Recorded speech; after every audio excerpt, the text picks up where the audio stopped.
जैसी करनी वैसी भरनी। यह वाक्य तो आपने सुना ही होगा। अर्थात जैसे आप कर्म करोगे वैसा ही आपको फल भी प्राप्त होगा।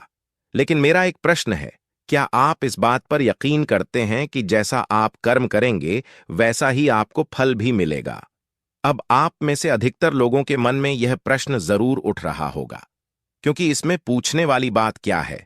यह तो सत्य ही है कि जैसे हम कर्म करेंगे वैसा ही हमें फल भी मिलेगा। लेकिन एक बार के लिए आंखें बंद करके अपने से यह प्रश्न कीजिए, देखिएगा कि आपको इस प्रश्न का उत्तर स्पष्टता से नहीं मिल पाएगा। कहीं ना कहीं आपके मन में एक संशय जरूर होगा कि क्या यह बात सच है या झूठ, क्योंकि आपने अपने आसपास तो ऐसे कई लोगों को देखा होगा जो लोग बहुत अच्छे कर्म करते हैं, बहुत अच्छे स्वभाव के होते हैं, वे कभी किसी का बुरा नहीं करते, किंतु फिर भी उनके साथ हमें हमेशा बुरा ही होता है। वह लोग हमेशा दुखी रहते हैं, हमेशा परेशान रहते हैं। आपने कई बार यह भी देखा होगा, या फिर आप में से ही कई ऐसे लोग भी होंगे जिन्होंने अपनी परीक्षाओं के लिए जी तोड़ मेहनत की होगी, लेकिन फिर भी अंत में उनके हाथ निराशा ही लगी। तो इसका अर्थ क्या हुआ? क्या इसका अर्थ यह है कि जिन भी महापुरुषों ने इस कहावत को कहा है, क्या यह झूठ है? क्या वह महापुरुष गलत थे? नहीं, वास्तविकता तो यह है कि हम अपने कर्मों का लेखा जोखा समझ ही नहीं पाते, और इसी कारण हम यह सोचते हैं कि हम तो बहुत अच्छा कर्म कर रहे हैं, हम लोगों की भलाई कर रहे हैं, लोगों की मदद कर रहे हैं, फिर भी हमें ना जाने क्यों हमेशा दुख और परेशानी ही उठानी पड़ती है। लेकिन आज की जो कहानी मैं आपके लिए लेकर आया हूं, इस कहानी के माध्यम से आप यह समझ जाएंगे कि आखिर कर्मों का यह लेखा जोखा हमारे जीवन पर किस प्रकार प्रभाव डालता है। एक समय की बात है, एक गांव में दो भाई रहा करते थे। दोनों ही कुशल थे, किंतु उनमें से एक बहुत ही क्रूर और चालाक था। उसने धोखा देकर अपने छोटे भाई की सारी जमीन जायदाद अपने नाम करवा ली थी, और छोटे भाई के नाम पर कुछ भी नहीं बचा था। उसे तो बस एक टूटी फूटी झोपड़ी मिली थी जिसमें वह और उसकी पत्नी रहा करते थे। उसकी पत्नी भी हमेशा बीमार रहती थी और उसे तरह तरह की यातनाएं, पीड़ाएं और समस्याओं का सामना करना पड़ता था। छोटा भाई बहुत गरीब था, उसके पास पैसे भी नहीं थे ताकि वह अपनी पत्नी का इलाज करवा सके। लेकिन वह बहुत शांत स्वभाव का था, अच्छी प्रवृत्ति का था। इस कारण वह कभी किसी से क्लेश नहीं करता था, ना ही किसी के लिए बुरा सोचता था। वह कभी किसी का बुरा नहीं करता था। फिर भी उसके मन में हमेशा एक प्रश्न रहता था।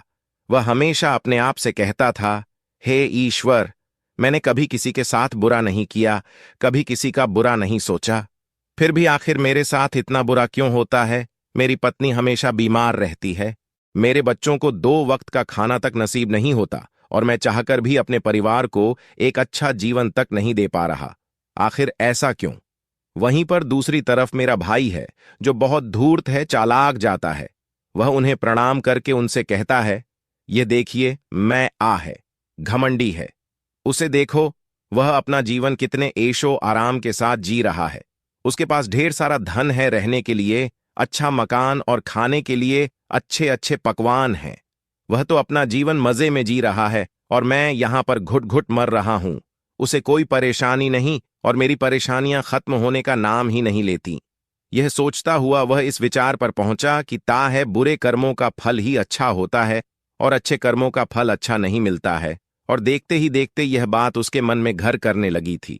ऐसे ही कई दिन बीत गए, और अब छोटा भाई और भी ज्यादा परेशान रहने लगा था, क्योंकि उसकी पत्नी की तबीयत ठीक होने का नाम ही नहीं ले रही थी, और उसके सामने तरह तरह की परेशानियां खड़ी थीं, जिन्हें देखकर वह मन ही मन रोता रहता, परेशान होता। एक दिन की बात है, वह किसी काम से दूसरे गांव की ओर जा रहा था। तभी उसकी नजर एक साधु पर पड़ी।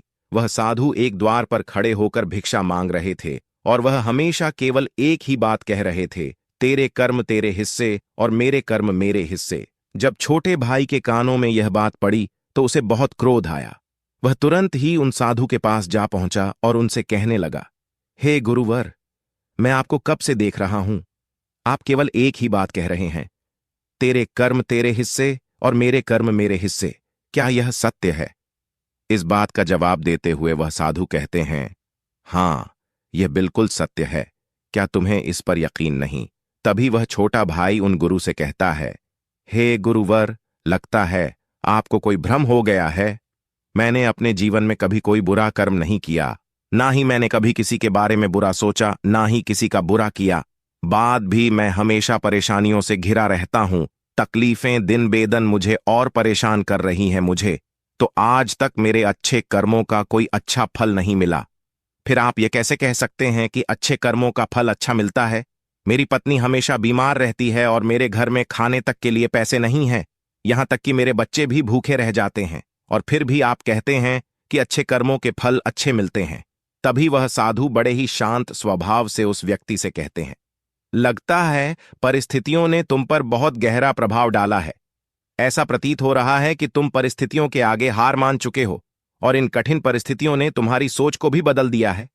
इसी कारण तुम ऐसा कह रहे हो। इस पर वह व्यक्ति कहता है, हे गुरुवर, ऐसा लगता है कि खुद परिस्थितियों से हार कर दूसरों के घर भिक्षा मांगकर भोजन ग्रहण कर रहे हो, और मुझे कहते हो कि मैंने परिस्थितियों के सामने हार मान ली है। मुझे आपका यह भाषण नहीं सुनना, मैं जा रहा हूं। तभी उसे रोकते हुए वह साधु उस व्यक्ति से कहते हैं, ठीक है, तुम चले जाओ, लेकिन उससे पहले मेरा एक काम कर दो। वो व्यक्ति कहता है, अरे मैं कोई काम नहीं करने वाला, मैं तो जा रहा हूं। तभी वह साधु कहते हैं, बेटा, मैं जानता हूं तुम्हारे मन में क्या प्रश्न है। तुम इस बात से परेशान हो कि तुमने अच्छे कर्म किए और उसके बाद भी तुम्हें अच्छे फल नहीं प्राप्त हो रहे। लेकिन क्या तुम इस प्रश्न का जवाब नहीं जानना चाहते? क्या तुम यह नहीं जानना चाहते कि तुम्हारे साथ ऐसा क्यों हो रहा है? यह सुनकर वह छोटा भाई कुछ देर के लिए मौन हो गया, और कुछ देर सोच विचार करने के बाद वह कहता है, अच्छा ठीक है, बताइए मुझे क्या करना होगा। तभी वह साधु उस व्यक्ति से कहते हैं, मेरा बस एक छोटा सा काम कर दो। कल सुबह सुबह तुम मेरे लिए कुछ फल लेकर मेरे आश्रम आ जाना, और जब तुम वहां पर आओगे तो मैं तुम्हें तुम्हारे प्रश्नों का उत्तर तुम्हें दे दूंगा, और तुम्हें यह भी समझ में आ जाएगा कि तुम्हारे साथ ही ऐसा क्यों हुआ। इतना कहकर वह साधु अपना भिक्षा पात्र लेकर वहां से अपने आश्रम की ओर चलने लगे। लेकिन व्यक्ति कुछ देर के लिए वहीं पर खड़ा रह गया, और यह सोचने लगा कि क्या उसे फल लेकर उन गुरु के आश्रम जाना चाहिए या नहीं। यही सोचता हुआ वह घर लौट आया।